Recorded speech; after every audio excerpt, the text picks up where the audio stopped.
வணக்கம், welcome to கண்ணை current reviews. இவன் திருமண சிகிச்சையில் எந்த படத்தை பற்றி பார்க்க போறோம்னா, சசிகுமார் சிம்ரன் நடிச்சு வெளியிருந்திருக்கிற டூரிஸ்ட் ஃபேமிலி படத்தை பற்றி தான் பார்க்க போறோம்.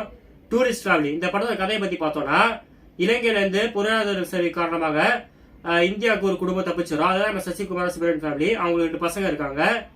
அவங்க எப்படி கஷ்டப்பட்டு இலங்கையில தப்பிச்சு ஒரு ஏரியாவுக்கு குடி வராங்க வாடகைக்கு. அங்க ஆரம்பத்துல அவங்களுக்கு ஸ்ரீலங்கா தமிழ் யாருக்குமே தெரியாது. எப்படியோ நல்ல அன்பா பாசமா எல்லாருக்கிட்டையும் நடந்துகிட்டு இருக்காங்க அங்க அந்த ஏரியா இருக்கவங்க எல்லாம். அதுக்கப்புறம் ஒரு கட்டத்துக்கு அப்புறம் அவங்க ஸ்ரீலங்கன் தமிழ் தெரிய வருது அவங்களுக்கு. இருந்தாலும் யாரும் எந்த விருப்பமே காட்டல அந்த ஏரியாவில் குடியிருக்கவங்க.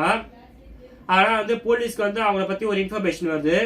அதே சமயத்துல அவங்க மேல ஒரு வெடிகுண்டு பழி வேற வருது. ஆனா இன்வெஸ்டிகேட் பண்றதுக்காக பெரிய அதிகாரிகள்லாம் அந்த ஏரியாவுக்கு வராங்க. எல்லாரும் அவங்களுக்கு சப்போர்ட் பண்ணாங்க. எல்லாரும் இலங்கை தமிழ்ல பேசி அதை போலீஸ்காரங்க கன்ஃபியூஸ் பண்ணி வச்சு அவங்க கிளப்பிடுறாங்க. இதான் இந்த படத்தோட கதை. ஸோ இந்த படத்தோட பாசிட்டிவ்ஸ் நெகட்டிவ்ஸை பார்ப்போம். பாசிட்டிவ்ஸ் பார்த்தீங்கன்னா, இந்த படத்தோட ஸ்கிரீன் பிளே கதை எல்லாமே நல்லா தான் இருந்துச்சு. குறிப்பா சொல்லணும்னா இந்த சின்ன பையன் 2 பசங்க இருப்பாங்க. சின்ன பையனா ஒருத்தர் வருவாங்க. அவரோட பர்ஃபார்மன்ஸ் ரொம்ப கியூட்டா இருந்துச்சு. சசிகுமாரா இருக்கட்டும், சிம்ரனா இருக்கட்டும், இல்லை அந்த 2 பசங்களா இருக்கட்டும், 2 பேரும் எப்படியோ கஷ்டப்பட்டு ரொம்ப பர்ஃபெக்டா நாட்டி கூட இந்த ஸ்ரீலங்கன் தமிழ் அந்த பாஷை இருக்குல்ல, ஸ்லாங்கு, அதை ஓரளவுக்கு நல்லா பேசியிருந்தாங்க.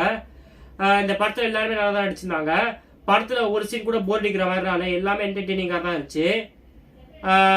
யோகி பாபு வராரு. அவரும் ஓரளவுக்கு நல்லா ரொம்ப குபீரின்னு சிரிக்கிற மாதிரி இந்த காமெடியை பண்ணாட்டி கூட ஓரளவுக்கு டீசெண்டா காமெடி தான் பண்ணியிருக்காரு இந்த படத்துல. ஸோ இந்த படத்தோட நெகட்டிவ்ஸ் பத்தி பார்ப்போம். இந்த படத்தோட நெகட்டிவ்ஸ் பாத்தீங்கன்னா, சில இடத்துல கொஞ்சம் லேக் ஆகாமே தவிர மற்றபடி படம் நல்லா பார்க்காம தான் இருக்கும். ஸோ நெகட்டிவ்ஸ் பத்தி யாருமே கேர் பண்ணிக்க தேவையில்ல.